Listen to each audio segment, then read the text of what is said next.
Good morning. Welcome to the Sunday morning worship service at DuPage Unitarian Universalist Church. My name is Nell Hazlitt, and I am a member of the Board of Trustees. Unitarian Universalism is a faith tradition committed to creating a just and flourishing world for all people. Our Universalist theology tells us that every person is worthy of love. Thus, when we say, whoever you are, wherever you are on life's journey, you are welcome here, this is our message of love to you, inviting your whole self into this space to help us co-create a world centered on our values. We invite you to learn more about us and consider joining this community to enact our values of equity, justice, transformation, pluralism, interdependence, and generosity. Now, if you are online, I invite you to greet each other through the chat, and if you are present here, I invite you to turn to someone you did not come with and greet them with a wave and a good morning greeting.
I light this chalice for the source of our Unitarian Universalist inspirations. Direct experiences of transcending mystery and wonder are primary sources of Unitarian Universalist inspiration. These experiences open our hearts, renew our spirits, and transform our lives. We draw upon and are inspired by sacred, secular, and scientific understandings that help us make meaning and live into our values. These sources ground us and sustain us in ordinary, difficult, and joyous times. We respect the histories, contexts, and cultures in which these sources were created and are currently practiced. Grateful for the experiences that move us, aware of the religious ancestries we inherit, and enlivened by the diversity which enriches our faith, we are called to ever deepen and expand our wisdom.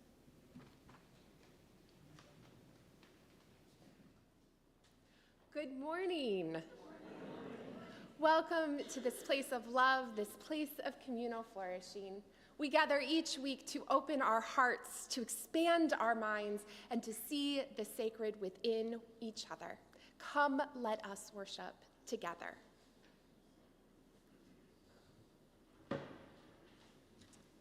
Please rise in body or spirit and join us in singing hymn number 295, Sing Out Praises for the Journey.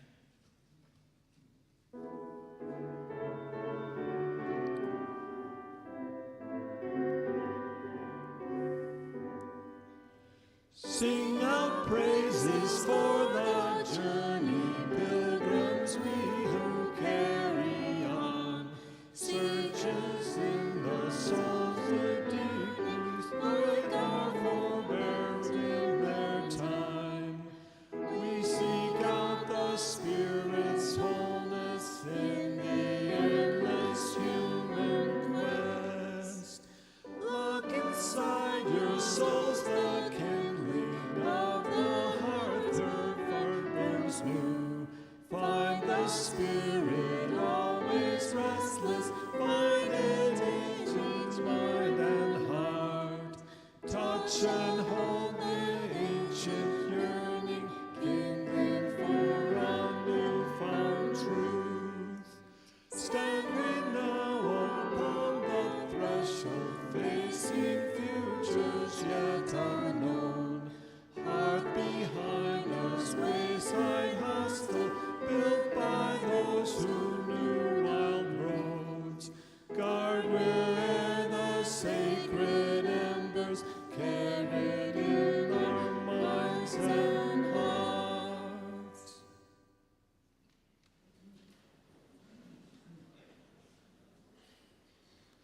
Please join me in our mission statement. We gather as an inclusive community to grow in character, mind, and spirit, and to transform the world toward fairness, love, and compassion.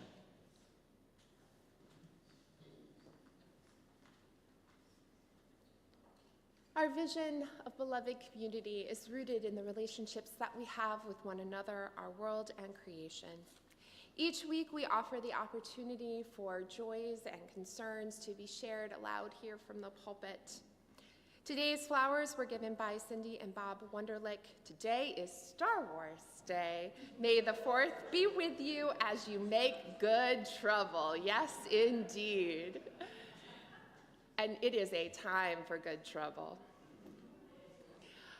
Lauren Milligan shares that the recent elections in Canada and Australia have given her hope. They have probably given many of us hope, even as we continue to do our work here in the world. If you have not signed up for the Justice in Action group, receiving emails that allow you, that give you all of the information you need, including the scripts to contact your local and federal elected officials around the topics that matter to us, please do so. Karen Peck is here. She's on the Justice and Action team, as is Megan. Please stop by and see them after the service during coffee hour, and they'll get you signed up.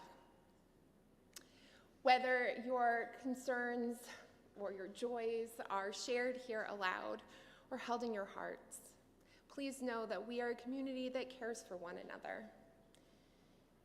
Please reach out to myself or the Pastoral Ministries Associates if you would like a listening ear or someone to companion you while you go through some time to share a joy or to listen to your sorrow. Please join me in a short prayer by Teresa Novak called Saved. Come into this place. There are healing waters here, and hands with soothing balm to ease your troubled days. Bring your wounds and aching hearts, your scars too numb to feel. Your questions and complaints are all welcome here. Rest a while. Let the warmth of this community surround you, hold you, heal you. When you feel stronger, just a bit, notice those who need you too. They are here. They are everywhere. Weep with them, smile with them, work with them, laugh along the way. Pass the cup, drink the holy fire. Take it with you into the world. We are saved, and we save each other again, again, and yet again.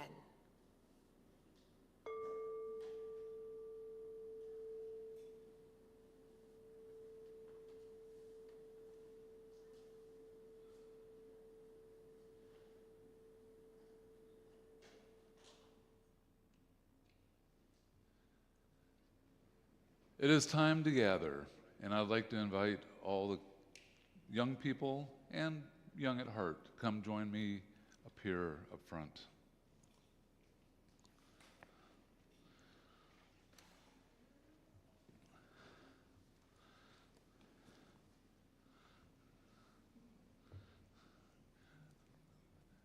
I'll let you know. I'll let you know.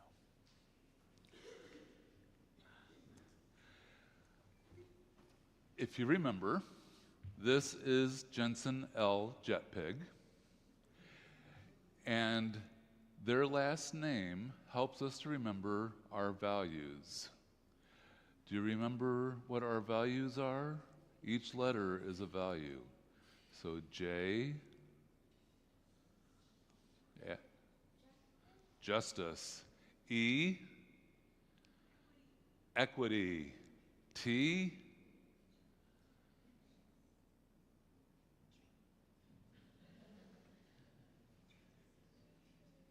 transformation, yes. P, that's a hard one. Anybody? Pluralism. I, interdependence.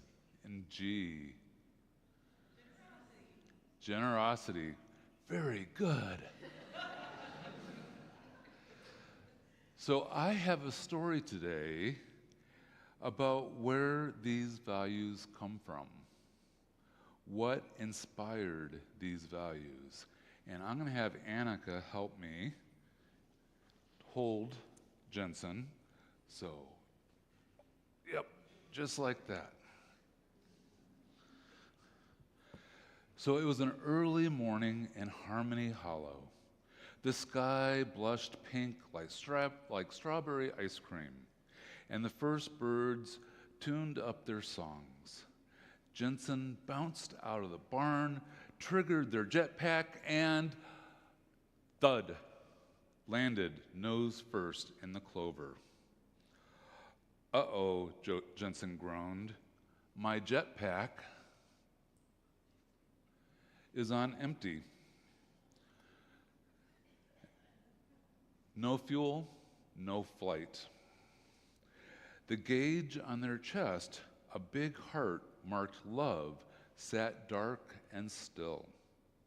Around it were 5 empty sockets waiting for glowing sparks.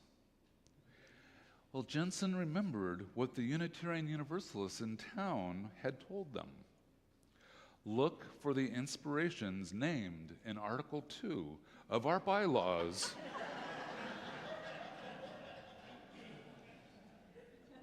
And fill your jetpack with those sparks, and love will lift you.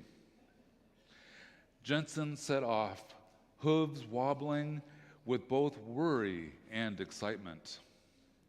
And at the edge of the meadow, the sunrise spilled molten gold across the morning mist, and dewdrops flashed like diamonds. The sight made Jensen's ears tingle and heart hum. "Wow," whispered Jensen.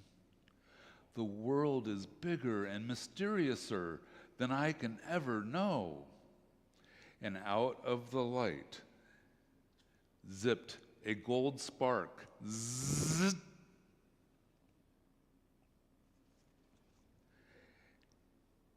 and clicked into the first socket. The gauge glowed. Mystery and wonder feeds love. Do you want to sit down, and would that make it easier? Sit up here on the top upper step. There you go. Not far away, Vita was chalk painting a mural on the community center wall. Bright fists, doves, and the word justice.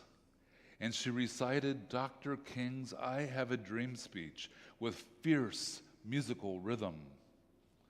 Jensen's ears perked. The words felt like drums in the chest. Da-dum, da-dum. "That dream marches right into my wings," Jensen cheered, and a fiery red spark leapt from the mural and lodged beside the gold spark. Prophetic justice joins love. Next was the World of Wonders fair in the school gym. An air hurried Jensen through booths, a paper mosque with tiny people praying, a shimmering mandala, a Torah scroll, a Hindu brass lamp, a replica of a Lakota medicine wheel. At each booth, children shared a greeting: salam, shalom, namaste. Jensen felt like a traveler collecting postcards of peace. A cool blue spark fluttered out of the whirlwind of voices lodging in socket 3. Global wisdom mingles with love. And at noon, the church bell rang for story sandwiches, stories served with lunch in the courtyard. And Elder Tamson read the Good Samaritan tale, and children acted out with towel turbans and pool noodle donkeys. And when the Samaritan knelt to help the injured traveler, everyone gasped at the kindness. Jensen's snout quivered. Friendship beyond boundaries, that's delicious. And a gentle pink spark floated like lavender tucked under a wing panel. It's here somewhere.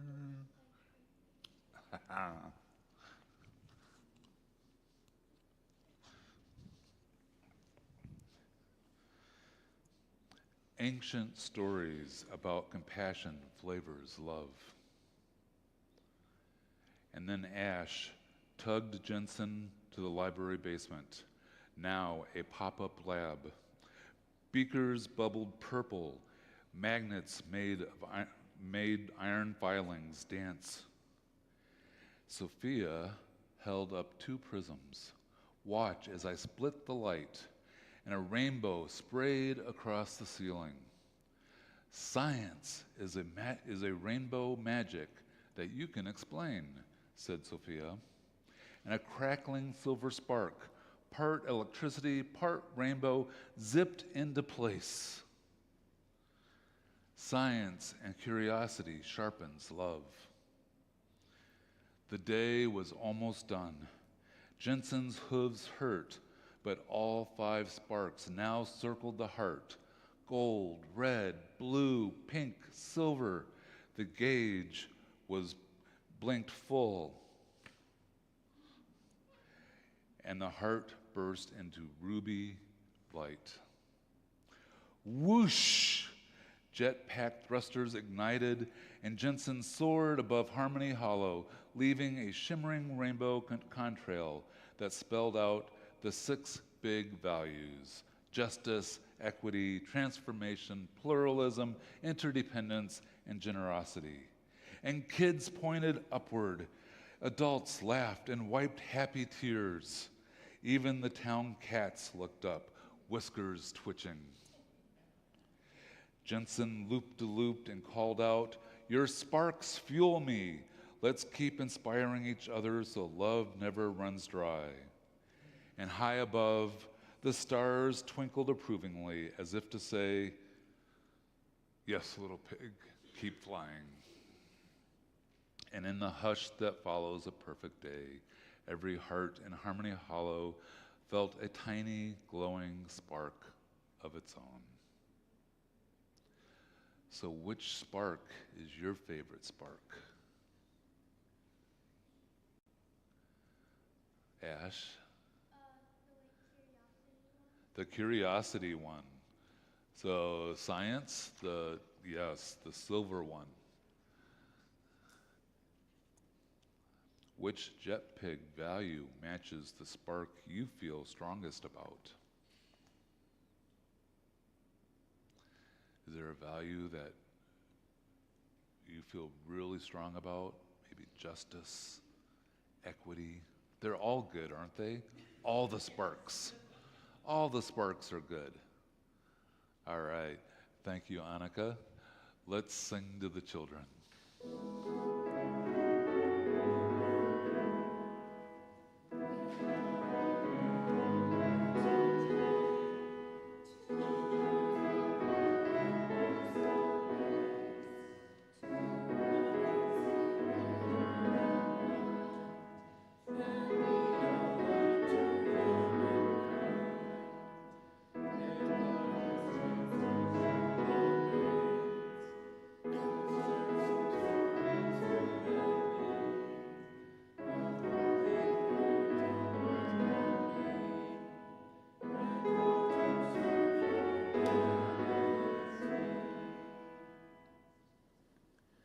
Picasso offers that the meaning of life is to find your gift.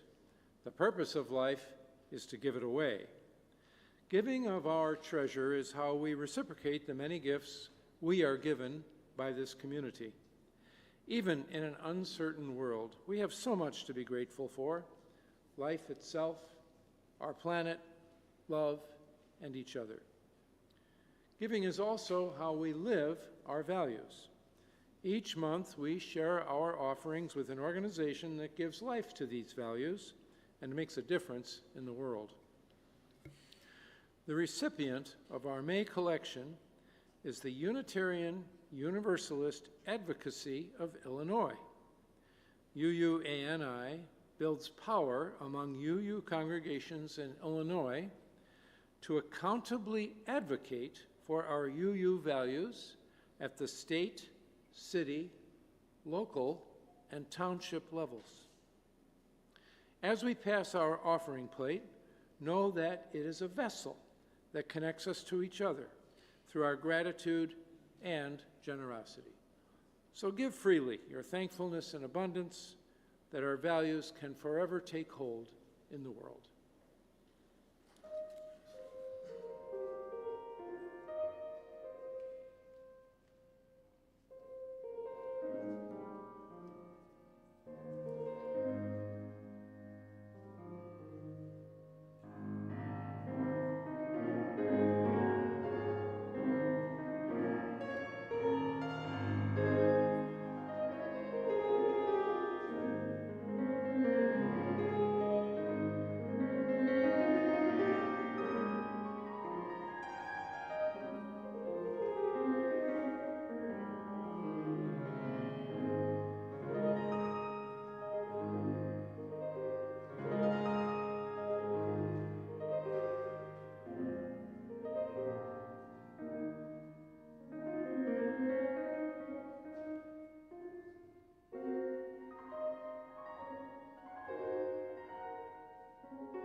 In today's worship service, we continue our series on the changes made to the Article 2 section of the UUA bylaws last June, as voted on by delegates to General Assembly. This past year, we've examined all our 6 new UU values and the centering value of love. Today, we are moving to another section of Article 2, the inspirations. For those of us who were UU or part of this congregation prior to the revisions of Article 2, you will see similar language to what was formerly known as the 6 sources of our faith tradition. The inspirations section of Article 2 is what was formerly known as the sources. This section tells us where we get the inspiration and theological authority for our UU values. Unlike other religious traditions, Unitarian Universalism has many sources for theological authority. The breadth and depth of this authority is what allows us to embrace pluralism and transform our congregations as we learn and grow. This is the embodiment of our living tradition.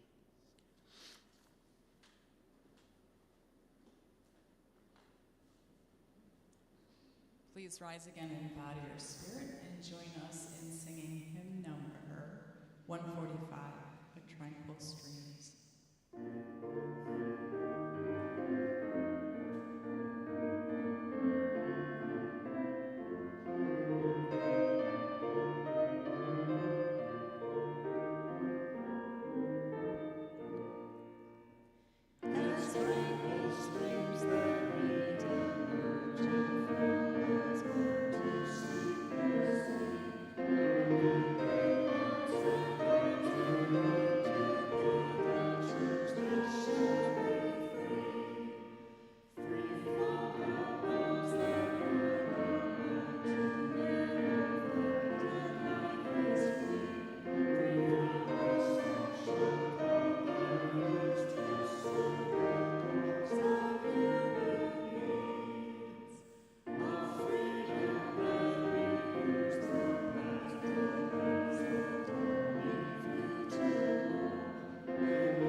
The first lesson in the study of theology is to learn about the sources of faith. Sources are the origins that uphold and lend authority to your theology. In most Christian traditions, there are 4 sources: the Bible, reason, and don't think just intellectual reason, it's a little bit different than that, tradition, and experience. I'll explain. There's an order, though, a hierarchy, if you will, in these sources, which have more emphasis than others. So in Catholicism, tradition is actually more important than the Bible. Tradition here means Catholic canon law, cyclicals of the Pope, historical theological works such as Augustine, Aquinas, or Origen. In Protestant traditions, the Bible holds a heavier emphasis, but it looks different in different denominations.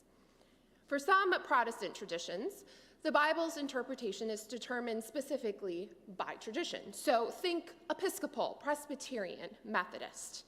How the Bible is interpreted is done through that denomination's theological documents. In other Protestant traditions, the Bible is given to interpretation by whomever is reading it. This means that reason and experience also hold a higher authority, as they are what informs the interpretation rather than tradition. Biblical literalism is a product of this practice. And examples of these traditions would be non-denominational churches or some branches of Pentecostalism. For most Christians, of whatever variety, the sources of theological authority and the theology itself doesn't change much over time. Changing church doctrine in the Catholic tradition is a centuries-long process that happens in deep discernment with multiple voices in dialogue. For all that that is frustrating, it's also an extraordinarily responsible process. Interpretations of theology are not arbitrary, nor subject to a single view. In traditions where this is not the case, this means that change can happen quite quickly, but there's also the risk that the interpretation is highly subjective and is not debated to find a shared meaning. All of a sudden, somebody can just say, "Oh, I've changed this, let's move on." So why am I talking about theological sources? Well, first, because the inspiration section of the UUA bylaws, Article 2, we need to come up with a better name for that, is the new name that was given to our theological sources. But secondly, if we are to dialogue across difference and truly embrace pluralism, we need to understand where the sources of differing faiths find their authority. Speaking about faith from a humanist perspective only, with a person who finds authority only through a literal biblical interpretation, will result in frustration. We need to find common ground in a shared authority. Now, you might be wondering, in light of the sources of other traditions, where does Unitarian Universalism fall? Prior to the merger of the two denominations, each denomination followed the Protestant traditions that were institutionalist.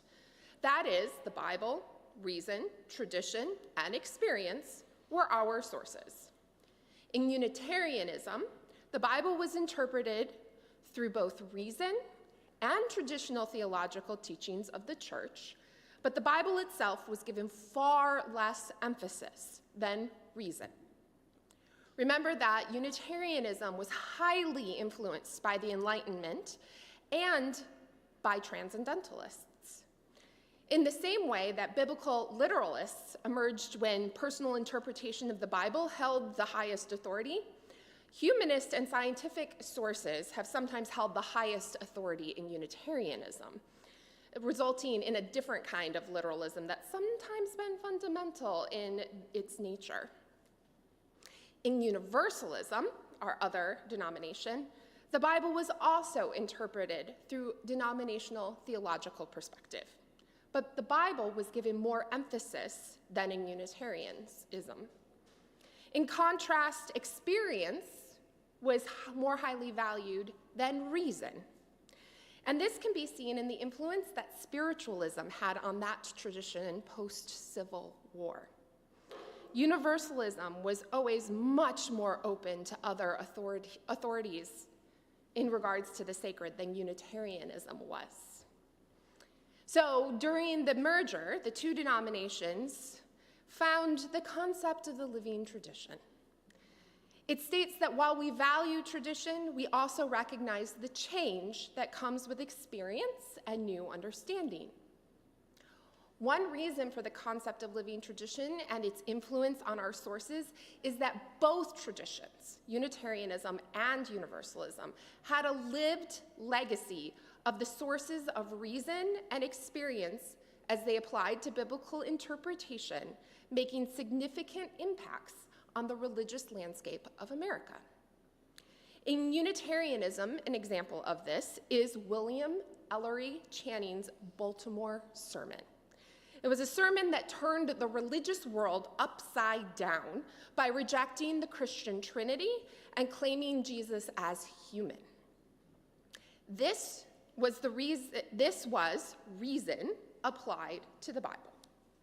In Universalism, Hosea Ballew's articulation of the theology of universalism, that everyone was saved, in the midst of the great revival's preaching of hell and damnation, offered a concept of universal grace that would lead to deeper understandings of equity and justice.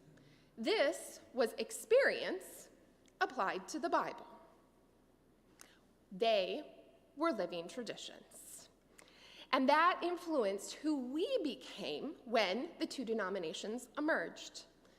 It's a legacy that we've embraced wholeheartedly, with one of the most obvious examples, the entirety of the Article 2 project. We looked at our values and we changed them to better reflect who we have become and who we want to become in an ever-changing world. There are very few denominations that look at the tenets of their faith collectively, democratically, and then change them. This is radical, people. This legacy means that our sources are open to many different types of authority and open to change. All religions, all religious texts, science, poetry, reason, experience, and so many other things are our sources. So, what theological framework best supports our belief in a living tradition and having such an open definition of source authority? Queer theology. Now, queer theology is itself difficult to define. This is because queer theology is steeped in queer theory, an academic discipline whose basic premise is to challenge any, every, and all categories in this world. Inherent in queer studies of any type is a rejection of the socially constructed labels and categories we place on ourselves. Queerness, for example, rejects the gender binary of male and female. It does so not only from a philosophical perspective and power analysis using works like the fabulous Judith Butler, but based on knowledge from historical, cultural, and natural examples.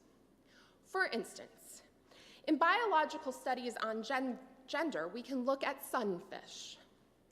Did you know there are actually two distinct male genders in sunfish? One is smaller and one is larger, and they actually tag team to procreate. Or we could look at the female asexual reproduction of certain amphibians. From cultural perspectives, we can look at two-spirit peoples in indigenous cultures. Historically, we can look at the Roman Empire's encouragement of same-sex relationships between soldiers. Queer studies explores beyond the socially constructed concepts that humans limit themselves to. One might say the purpose of queer theology is to blow your mind. But really, queer studies, including queer theologies, is about opening our horizons, eliminating our assumptions, exploring unlimited possibilities. Queer theory says not only is there a third option, but a fourth, a fifth, a ninth, and a 16th. But in this examination of constructed society, queer theology does one other really important thing. Queer theology examines power. Who has the power? Are they using it responsibly? Who gets to determine what is acceptable? Who gets to punish the nonconformists? And why? When we look at our sources, we're looking at queer theology in practice. The whole concept of living tradition is queer, rejecting a certainty of belief that stands forever in favor of a fluidity of belief that grows and evolves. This is true of our sources as well.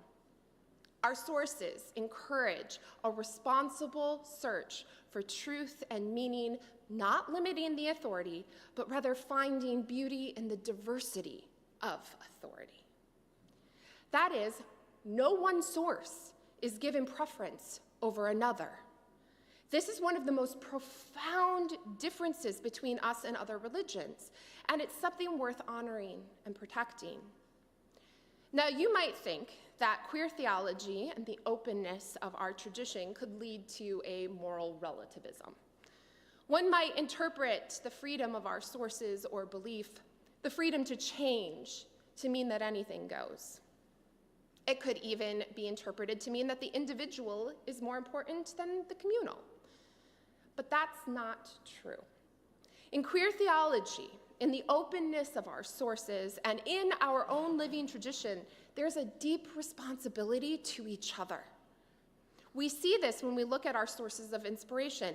There's no hierarchy in the sources. While you might personally find science to be more compelling than poetry, or nature more influential than the Bible, that's great.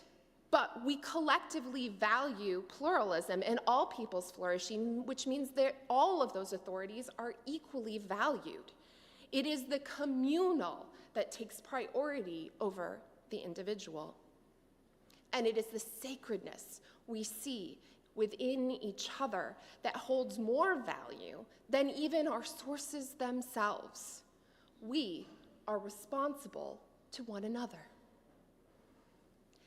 At the heart of our sources is the basic tenet of queer theology, which tells us to question everything and examine power in order that we can ensure that all people flourish. Queer theology and Unitarian Universalism tells us to beware of certainty. Queer theologian Whitney Bauman might articulate it best when he says, "To love, then, is to embrace the evolving and necessary unknowability of all of our thoughts, ethical justifications, imaginations, hopes, dreams, values, and knowledge. The only certainty is that when certainty is imposed on the world, love is impossible and violence is inevitable." This is our faith, a tradition that continually and responsibly seeks for truth and meaning. It's a living tradition that says we will never stop questing or questioning and adapting as necessary for all people and for creation.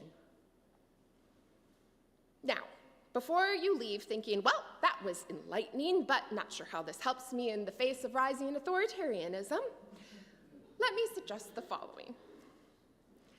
Certainty is the foundation upon which authoritarianism is built. Answers that are simple and easy, that are left unexplored, is what feeds empire. Certainty feels like stability in an unstable world, but it's not true.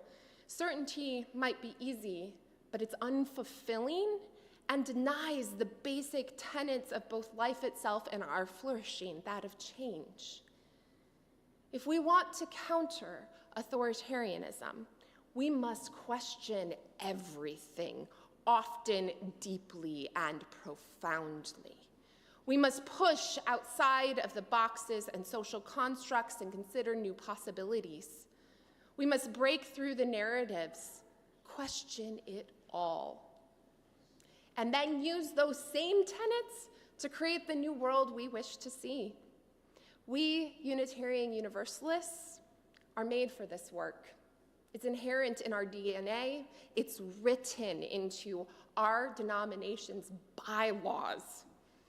As the descent into chaos continues, it is our responsibility to question who holds power and how are they abusing it. It's our responsibility to prioritize care for those who are most oppressed by abuse of power. Let us challenge the certainty narratives that prevent us from creating beloved community.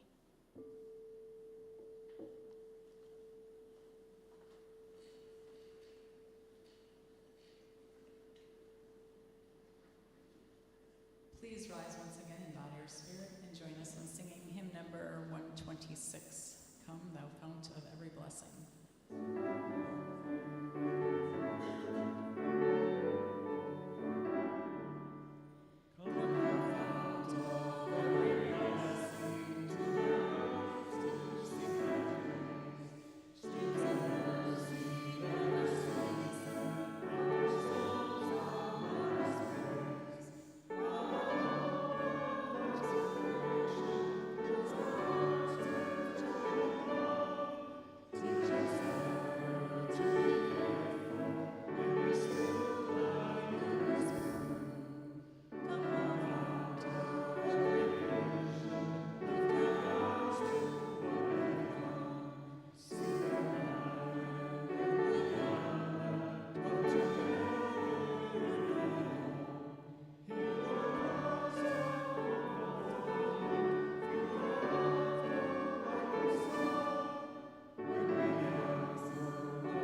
I invite you to read with me our new inspirations, direct experiences of transcending mystery and wonder are primary sources of Unitarian Universalist inspiration. These experiences open our hearts, renew our spirit, and transform our lives. We draw upon and are inspired by sacred, secular, and scientific understandings that help us make meaning and live into our values.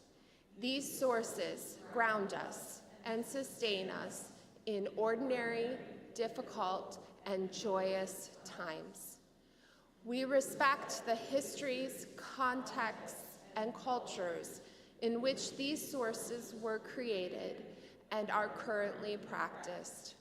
Grateful for the experiences that move us, aware of the religious ancestries we inherit, and enlivened by the diversity which enriches our faith, we are called to ever deepen and expand our wisdom.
Please join me as we extinguish the chalice. We extinguish the light of this chalice, but not the light in our hearts. Until we meet again, may the warmth of our community carry you.